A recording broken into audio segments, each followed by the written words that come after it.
Hi, and welcome to the X22 Report. My name is Dave, and this is episode 387, and today's date is June 10th, 2014, and the title of this episode is Operation Disarm America is being pushed forward.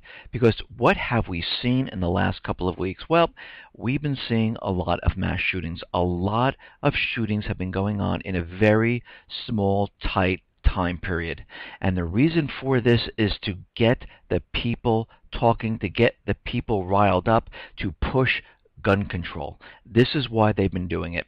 We understand that the Dianne Feinstein bill has been pending in the Senate. We understand that the UN Arms Treaty is pending in the Senate, and we understand that President Obama has many executive orders that completely support these gun bills, and they want this passed. Why? Well, we have to take a look around the country and see what's happening. Well, we realize everything that they've been telling us is completely false, fake, phony. The unemployment numbers, the GDP inflation are completely manipulated. They are not real. They are used to keep an illusion alive that we are on a recovery track. We look around the world. We see Ukraine. We see the Middle Eastern countries. We see South Africa and Central Africa. We see all of this is starting to fall apart. We see countries now dumping the U.S. dollar, removing it from the reserve currency and picking up other currencies, making deals with China and Russia to bypass the dollar completely. We see the reserves of the countries dropping from 55% in 2000 to 33% in 2014. By the end of this year, they're saying it's going to be around 20 to 25%. And going into next year, it's going to drop even further. And what does that mean? That means the value of the dollar is completely decreasing, falling apart. That means we're going to see hyperinflation. So we definitely see things are definitely getting worse here. They are not getting better. And they realize the economic collapse is coming. They realize that there's going to be riots, there's going to be people out there struggling to find food, to make ends meet.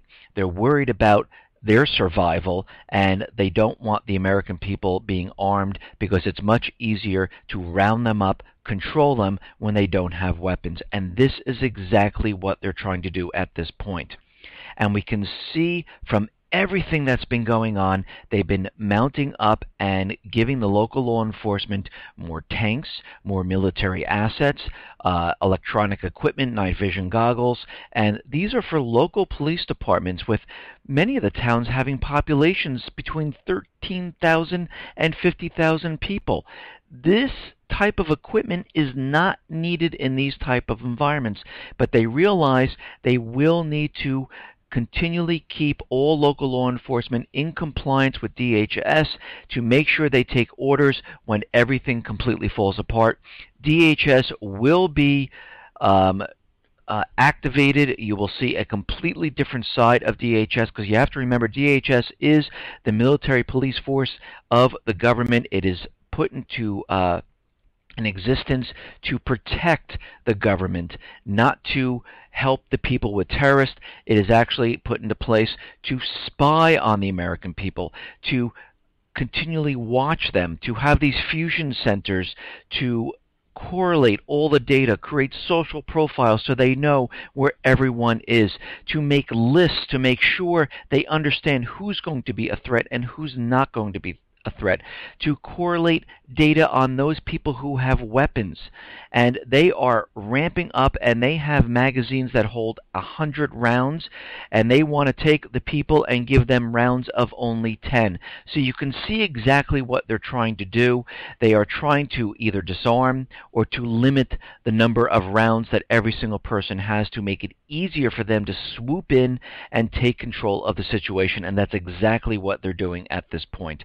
And we're seeing another mass shooting. I think only one high school student passed away, and of course the shooter died, because every time we have one of these, the shooter does die.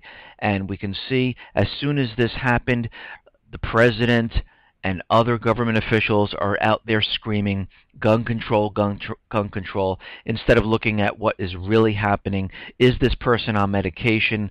Was there a problem? Mental disorder? Did this person actually purchase a gun, or did they steal the gun from someplace else? And again, the gun doesn't kill people. It's the person that kills the person. Just like a drunk driver in a car, the car doesn't do it by itself. It's a drunk driver. Most of these shootings, it seems like people are on some type of SSRI. They're coming off of them. Something goes haywire, and they need to go out and do this type of thing. And this is what we've been seeing. Let's get into the economic collapse news. Now, we understand, the U.S. government is giving us all this data of unemployment. They're telling us that things are getting better. Look, it's down 6.3%. It stayed even at this time. It looks like we're in this nice recovery. We're holding steady. But when we really look at this, we see that this is not exactly true. And we're noticing that a lot of these jobs are being replaced. The U.S. may have recovered its annualized job changer number per the non-farm payroll survey, or just about 2.4 million, or about 200,000 per month. The pace of U.S. hiring is still just about half of where it should be, based on the pre-recession trends. Since people being laid off at a time when hiring is still well off traditional levels is an arbitrary construct, until the U.S. hiring rises to at least 5.5 million, all initial unemployment claims are merely a placeholder that is very much irrelevant in the new normal economy. And what we're doing is we're seeing these high-paid jobs. They are being laid off, and we see, in Wells Fargo, Citibank, JP Morgan Chase, Dell, Sony, a lot of the retail stores completely going out of businesses, management being laid off, retail store clerks being laid off, and they cannot find work. And we're seeing that the layoffs are starting to ramp up now. We're seeing more and more of this happen, and these people cannot find the same full-time jobs, and they're taking part-time, or they just continually look. I mean, I have a lot of friends who are just looking, they're rewriting their resume because they cannot find that same high-paying job, and it's getting more and more difficult as time goes on. Unemployment's running out, and they're getting very nervous. And of course, they tap into their savings, they start using credit cards, and as time goes on, things just get worse and worse. Now, the Fed is out there, and they are saying that the employment in the United States is becoming increasingly polarized, growing ever more concentrated in the highest and lowest paying occupations, and creating growing income inequality. So-called routine jobs have declined from 58% of employment in 1981 to 44% in 2011.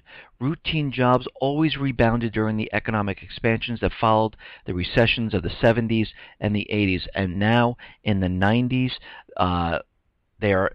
none of this is starting to recover. It's not bouncing back. It's not doing what they thought was going to happen, because what happened at this point is that we're at the end of the life cycle of the dollar, of the economy at this time, and it's no longer bouncing back. It's completely faltering. Most of the countries now are bypassing the dollar. This is escalating. It's not slowing down. It's actually ramping up because they realize the dollar is completely collapsing. And this pattern changed dramatically in 3 recessions since 1990. None of the routine jobs lost in these downturns came back in the following expansions. This is a problem since the middle-scale routine jobs still account for almost half of all existing jobs, and as the Dallas Fed concludes, the pace of labor market polarization is unlikely to slow down any time soon. Things are going to get a lot worse. People are going to be laid off. More jobs are going to be laying off people. Obamacare is not helping whatsoever, and this is just going to ramp up as time goes on. And as the dollar devalues, prices are going to go up. It's going to make it very difficult for people to survive. They're going to realize that something is going on here. A lot of people are going to start hoarding food, supplies, because they realize one day, and this happened in Weimar, Germany, one day, you go out one day, milk is, $8 a gallon. You go out the next day, it's $12 a gallon. Something's wrong. They start stockpiling. Supermarket shelves become empty. This is when the scare sets in, and this is definitely coming here to the United States. Now, I talk about housing quite a bit, and if I go back to my reports back in August of 2013, when the president was out there talking about recovery, the housing market's bouncing back, and I knew at that time, as soon as a government official comes out and tells you that things are okay, you know it's the opposite. Then we looked deeper and we saw that, Wells Fargo, Citibank, J.P. Morgan Chase, a lot of the mortgage companies were laying off thousands upon thousands of people. And if the housing industry is recovering, why would they be doing this? You would be expanding the mortgage departments. But what we saw, it was a contraction, so we knew something was up. And as we went through the year, housing continually got worse. Mortgage originations, refinancing continually plummeted. It did not recover, and here we are. We went through this winter that they talked about, how people weren't selling their houses because of the bad weather. Now we are in spring, moving into summer, and guess what? It is not getting better at all. Actually, it's getting worse. I was with friends the other day. They are now moving to a different state because his job, either he was laid off or they moved to a different location. So they're trying to sell their house right now, and everyone at this gathering we were at, we're talking about, oh, you didn't sell your house? It's been like 4 months. What's going on? They're like, I don't know. It seems like we should have sold the house very quickly. And it's taking longer and longer because what's happening is the market has hit the top. It's starting to come down. They're talking about lowering the price in the home already. And you can tell already that they're going to be chasing the market as it comes down. And this is what happened back in 2008. People were chasing the market. Prices were coming down. They would lower it a little bit, and prices came down even more, and no one had any traffic to the house whatsoever. And this is what's happening right now. Now, if we take this a step further, we look out and we see that lumber prices, that one component so critical in the building of new homes and a traditional leading indicator, have cratered at this time. It's starting to fall apart. Bank of America, which finds that not only has home improvement store spending declined substantially since the dead housing bounce peak last summer, but that the furniture spending, according to Bank of America estimates, is now once again negative.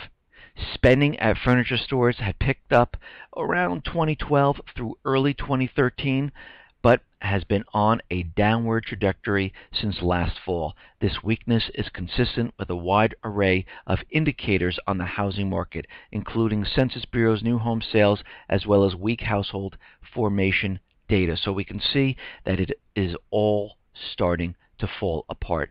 The government realizes it. The people are starting to realize it, because when I look around the country, I'm seeing in many different locations people are selling their homes. They're starting to lower their prices. The traffic is starting to dry up. Actually, where I am right now, I looked around the area, I am seeing a lot of foreclosures and short sales again. This is not a good sign. So what does this mean for the Fed? When more and more houses are being foreclosed, or people are losing their homes because they don't have work, they're being laid off, they can't find the jobs, they're getting a part-time job, they can't make those payments, will the Fed now increase stimulus into the banks to buy up these foreclosures, this toxic real estate, or will they create the event and say, okay, we are done here, the economy is completely falling apart, let's blame this on another country? And that's exactly what they're ramping up to do, to start this event, to create the war, to completely cover up what is going on. Now, out in Australia, it seems like the government out there has bagged an unprecedented $360 million from household bank accounts since a controversial change to unclaimed money laws. Pensioners and other savings for a rainy day have reported trying to access their savings only to discover their money has been seized by the government because it had been dormant for 3 years or more. So if you haven't touched your money in accounts, the government in Australia is saying, you know what? We're just going to take it.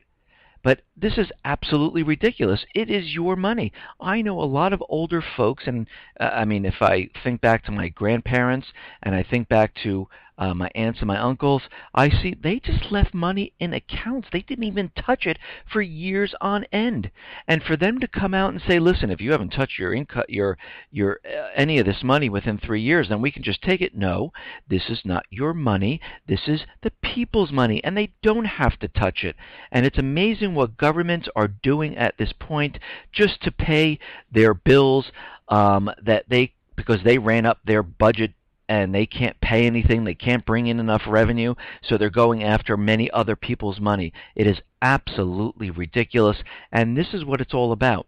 Most of these governments are completely insolvent. I mean, they are in so much debt. They have so much going on that they can't raise enough money to keep going. So now they're looking for other ways to bring in the revenue. I mean, look at the United States, for instance. They're creating all types of laws to go into every single country. I mean, 77,000 banks across the world to try to find revenue to bring into the government to keep things going. This is what they're doing. And people are like, you know what? If you want to do this, I'm renouncing my citizenship. I'm done with this. I am not being taxed all over the place because the government can't manage their finances. And of course, we all know what the real problem is. It is the Federal Reserve. It is the central bankers. And the whole thing is completely collapsing on itself, and they're doing everything they possibly can to keep their heads afloat. Now, Russia right now is pushing their agenda forward with the Russian payment system. The Central Bank of Russia is to establish the operator of Russia's national card payment system on June 16th. We are establishing the national card payment system operator at the June 16th board meeting. As far as the company structure is concerned, we should prepare the decision by June 25th. Russia President Putin signed into law a bill to create the national card payment system back in May. So they are not stopping. They are moving forward with their agenda because they realize the United States, the dollar, is completely falling apart. They need to be separate and apart at this time. This is why they've been making deals and bypassing the dollar at this time. Now, we understand we had this Vegas shooting. I discussed this yesterday, and it looks like there's two parts of their agenda. One is to disarm the American people, and the other is to help the Department of Justice Attorney General Eric Holder come up with his new task force to go after those people who are anti-government, those people who are homegrown extremists. And it looks like they were painting and still are painting a picture of this individual, and it seems like it's starting to fall apart a little bit because we're starting to realize that this person had an arrest record. He was on some type of drugs or being arrested for drugs. When he went to the Bundy Ranch, they said, no, we do not want you here. They kind of pushed him out, and of course he was just coincidentally interviewed in Nevada, and he was the same person that went around killing people. And of course he was talking about, Nazi-like America, trying to paint a picture. The government is using it right now. And of course, this all happened in Nevada, where Harry Reid was involved with the Bundy Ranch, and it seems to be all coming together at this point. And of course, less than 24 hours after the two people, the husband and a wife, killed police officers, went into Walmart, and actually end up killing themselves. Harry Reid was out there, and he was pushing the gun control agenda. I mean, it's just amazing to me. Early this morning, Harry Reid went to the House floor to call for more gun control legislation in the wake of yesterday's violence. Reid said, "We in Congress have a duty to put in place legislation that helps prevent these deranged, these weird, these evil people who carry out such savage acts of violence." Reid said on the Senate floor, a step in the right direction would be universal background checks so that people who are criminals, who are deranged, can't buy a gun. Of course, all this would support Obama's executive orders. And what happened today? Well, we had another type of shooting in a Oregon high school.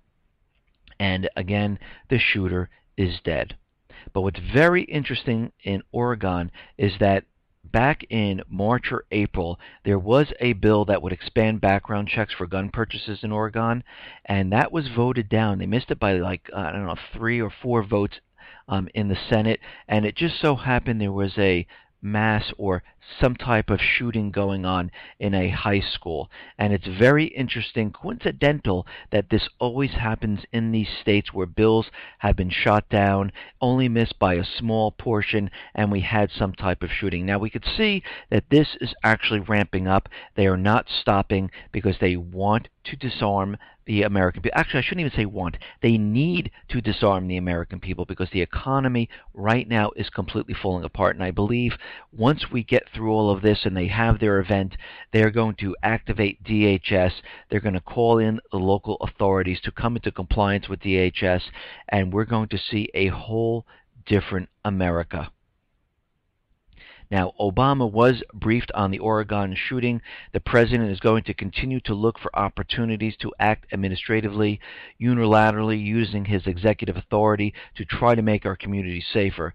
But none of these opportunities, when they present themselves, is going to be an acceptable substitute for a robust legislative action. Of course, all of his executive orders are meaningless because they're not real laws. They support the laws, and they're for the executive branch, and this is why they need to pass these pending gun bills. And you have to remember, during the Boston bombing, they were voting on the Dianne Feinstein gun bill. That was shot down during that time period, and this is when they were making the case that, yes, the pressure cooker was filled with gunpowder. They didn't have any suspects, and people were taking pictures all over the place showing that it was black water, planting it, and they showed all the patches and things like that. And if you actually remember, all of a sudden there was some type of explosion down in Texas in the fertilizer plant, which took the focus off of Boston bombing, and all of a sudden they went with this Al-Qaeda, terrorist type of thing. With these two individuals, they got, because the gun bill was shot down at that time, they went off and they decided not to even pursue that anymore. But President Obama stepped into the Senate and said, listen, don't remove this bill. Just keep it pending in the Senate. Of course, the senators said okay, and that's where it's been ever since. It's just pending there, waiting for something specific to happen, or many specific type of events to happen, to see each time if they have the votes to pass it. And this is exactly what they do. Every time there's an event, it seems like they go back to the Senate going, let's just take an informal vote. Do we have the votes this time to get these bills passed? No? Okay, we'll wait for the next event. And they do this every single time. Now, we understand that DHS has been working with local authorities, and that the police departments have been ramping up, and they are preparing for war. Of course, yesterday when I reported from Indiana that the police chief there said we're in a war zone. Well, police departments have received tens of thousands of machine guns, nearly 200,000 ammunition magazines, thousands of pieces of camouflage and night vision equipment, and hundreds of silencers, armored cars, and aircraft. And if we really break this down, we're looking at 435 other armored vehicles, 44,900 night vision pieces, 533 aircraft, 93,763 machine guns, 180,718 magazines. And this is spread all across the country, and there's also 432 mine-resistant ambush-protected vehicles, separate and apart from the 435 armored vehicles. So that's a total of about 867 armored type of vehicles.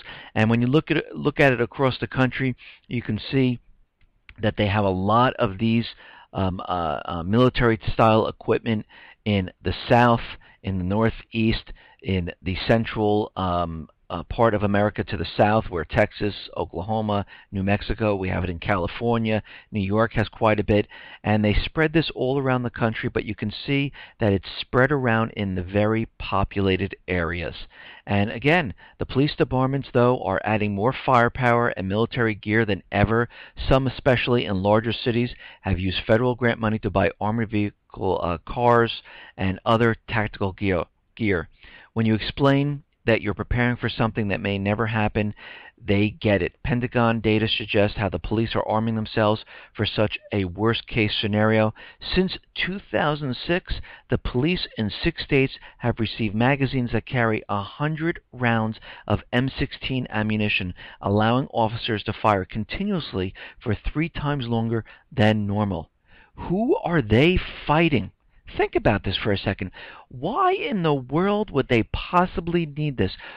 Who are they actually fighting out there where they're having these intense gun battles that they need M16s and they're just firing 3 times longer than normal? Does it make sense? Listen to this. Police in 38 states have received silencers, which soldiers use to muffle gunfire during raids and sniper attacks. So what are they actually doing right now? They are preparing and they're coming into compliance with DHS. They are making sure they are ready for what is coming. Most of the police departments have no idea what's coming, and I know 2 police officers, and actually they're completely clueless. They just know they're receiving all this equipment, but they're not actually sure of what is going on and why they're receiving it. Now, we understand down in Central Africa and South Sudan, things are really getting out of hand. Now, China is taking now a hands-on approach to the conflict in South Sudan, given its significant involvement in the new country's oil industry. And of course, that's why the United States is there also, because everyone's fighting over these natural resources. They can't let China get their hands on it, so they are there also.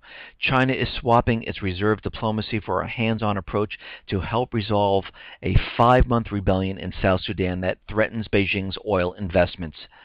With China now Africa's biggest trading partner, Beijing could face pressure to extend its new approach to other regions of Africa where it has growing economic interest. And United States central bankers do not want this, but a lot of the countries in Africa right now are dropping the dollar. They're ramping up in the renminbi, yuan reserves at this time.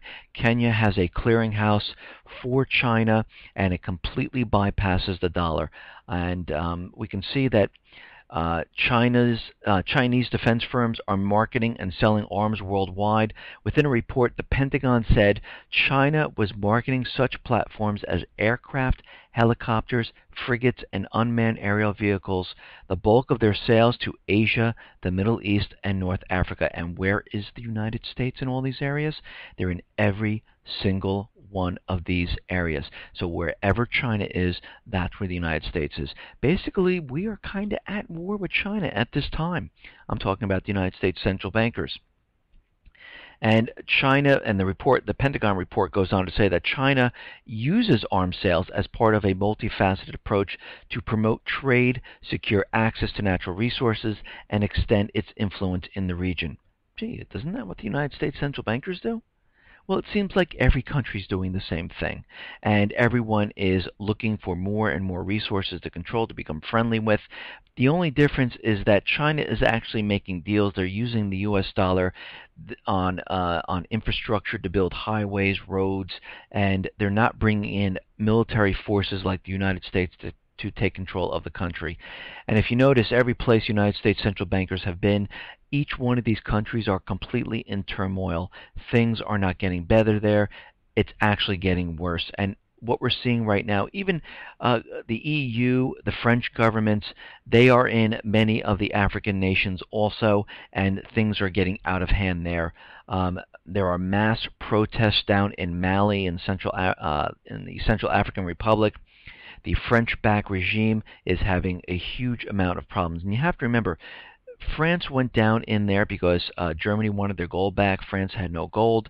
Then all of a sudden the next day they went into Mali, which is the 3rd largest gold-producing country, and they started pushing their operations in that country. Al-Qaeda's all over the place. We need help.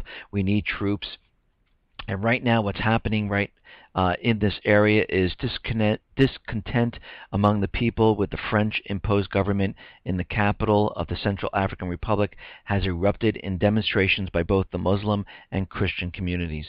These developments are taking place amid the increasing development and deployment of foreign military forces mandated for peacekeeping operations by the United Nations Security Council and other regional bodies. The number of troops now occupying the CAR include a bolstering French force of 2,000 along with 6,000 personnel from regional African states, European Union forces of 1,000, and the pending intervention of some 12,000 of other soldiers under the rubric of the Security Council. So you can see they're trying to maintain control of Central Africa. They're having quite a bit of a problem. Of course, these people do not want these countries in their countries because they take them over, they rape them of their natural resources, and they set up these private Western central banks. They hoard whatever they possibly can, and the people are left to suffer, and that is exactly what is going on. Now, out in the Ukraine, what's going on out there is Russia, Ukraine, and the EU have failed to reach an agreement during gas talks in Brussels, and negotiations will continue on Tuesday or Wednesday. Today is the date where Ukraine has to make a prepayment. I haven't heard much about what has happened, if they shut the gas off yet, or they're keeping it on as these negotiations go along. Now, it seems that Russia is stepping in along with the southeastern section of Ukraine, and they are out there and they're saying, listen, if Kiev, the puppet regime, pulls back its military forces, the southeastern self-defense forces will reciprocate. We will also back off, and we can have some type of talks.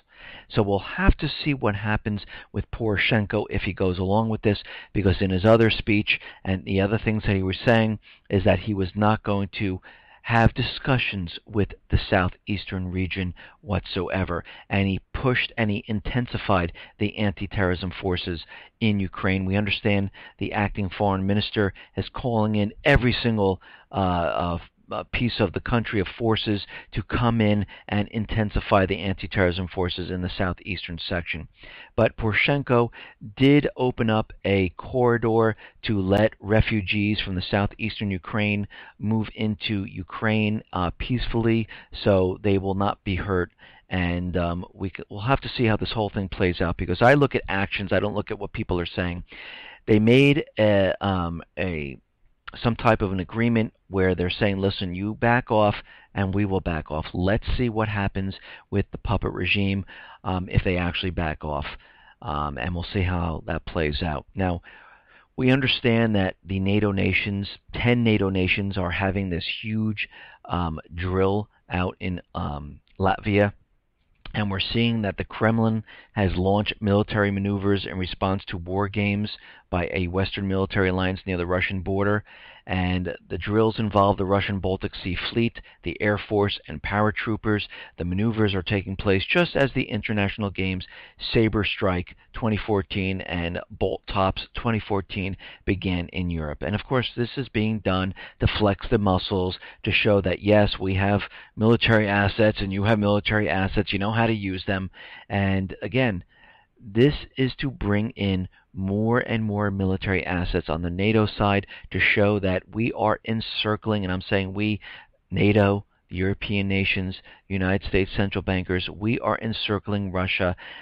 When this war starts, we will have it completely ready and prepared for. And this is exactly what they're doing. Now, a couple of reports ago, I reported on Taiwan, where they're getting this early warning radar. And what we're seeing right now is China has the ability to jam this early warning radar. The People's Liberation Army has developed a new large phased array radar in southern China's Fujian province, which is capable of jamming Taiwan's long-range radar system, also known as the Surveillance Radar Program. Of course, this SRP, which they purchased from the United States for about $1.4 billion, pretty much doesn't work at this point. And it's kind of obsolete if they can jam it. So this is not going to help out whatsoever. Now, in the Middle East, what we are seeing is we are seeing the people starting to rise up. We're seeing it in Libya. We're seeing it in Yemen, and now in Iraq. We are seeing that the people have had enough, and this is why the United States are bringing in military advisors, bringing in Apache helicopters, bringing in F-16 fighters, and they are continually doing this.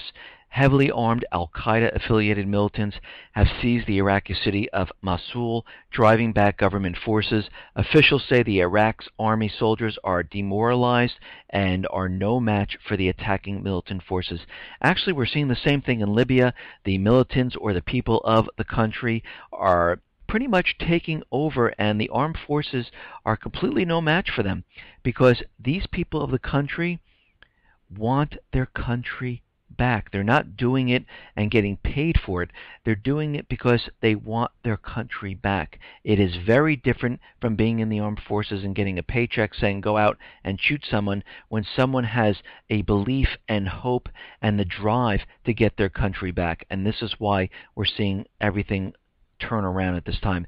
The city of Mosul is outside the control of the state and at the mercy of the people of Iraq at this time. It is now the second city to fall under control under these people since the beginning of this year. So we can see what's going on here. The Middle East is falling apart. The central bankers realize this. This is why they're introducing this $5 billion anti-terrorism fund, which I don't believe is going to really do much.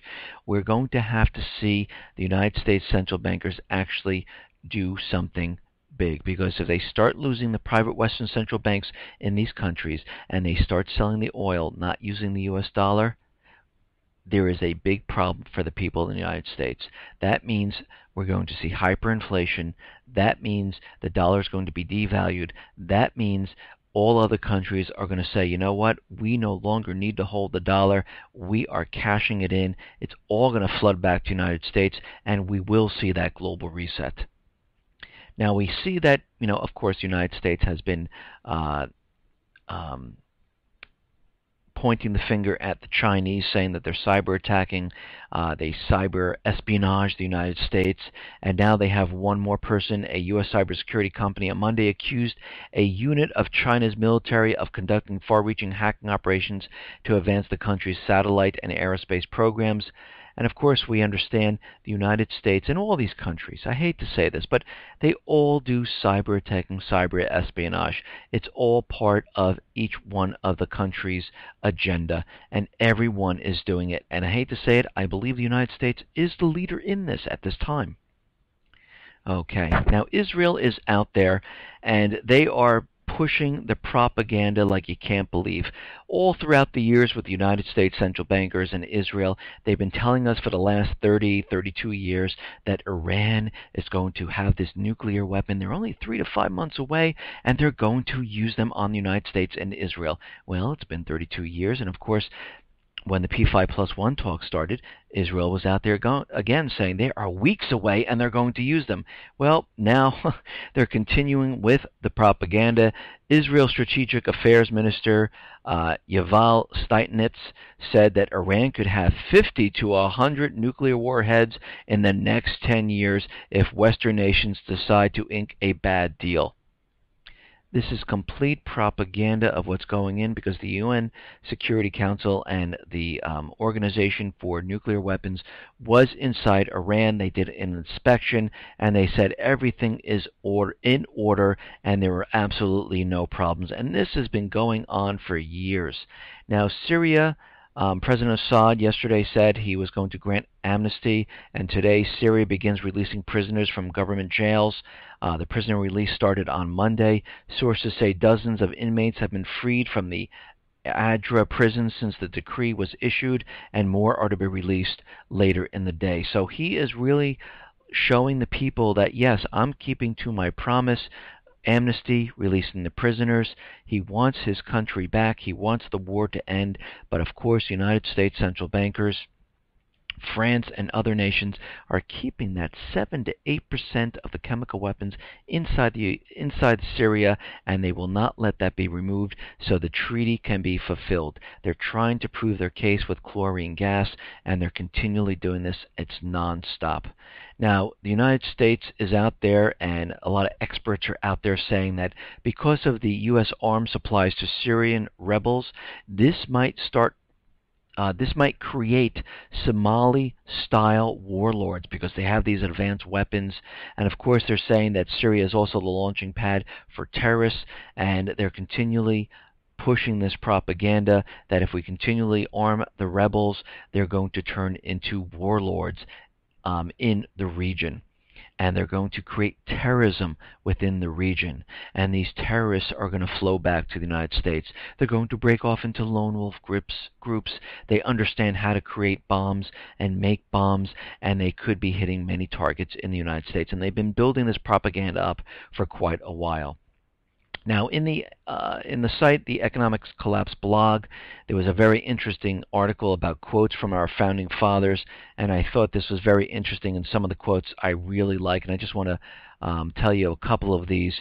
And you can tell where these people's minds were at the time, that it had to do with the banking system. And let me just read a couple of them. Banks have done more injury to the religion, morality, tranquility, prosperity, and even wealth of the nation than they can have done or even will do good. John Adams. I place economy among the first and most important virtues, and public debt as the greatest of dangers to be feared. To preserve our independence, we must not let our rulers load us with perpetual debt. If we run into such debts, we must be taxed in our meat and our drink, in our necessities and in our comforts, in our labor and in our amusements. Thomas Jefferson. And this is what we're seeing today. Beware the greedy hand of government thrusting itself into every corner and crevice of industry. Thomas Paine. When the people find that they can vote themselves money, they will herald the end of the republic. Benjamin Franklin. So we can see they knew exactly what was going on. This is the reason the founding fathers and the rest fought for independence. They were fighting to be free of the bankers. And here we are again. And there was another quote by Benjamin Franklin, I think it's Thomas Jefferson or Benjamin Franklin, where he said that he's given us this opportunity, but down the line, we will have to fight for our freedoms again. And yes, here we are. We will need to fight for our freedoms again. We'll have to fight to be free of this banking type of system once again, just like our founding fathers. Listen, everyone, thanks a lot for listening. Be well, be safe, and especially be prepared. Thanks a lot.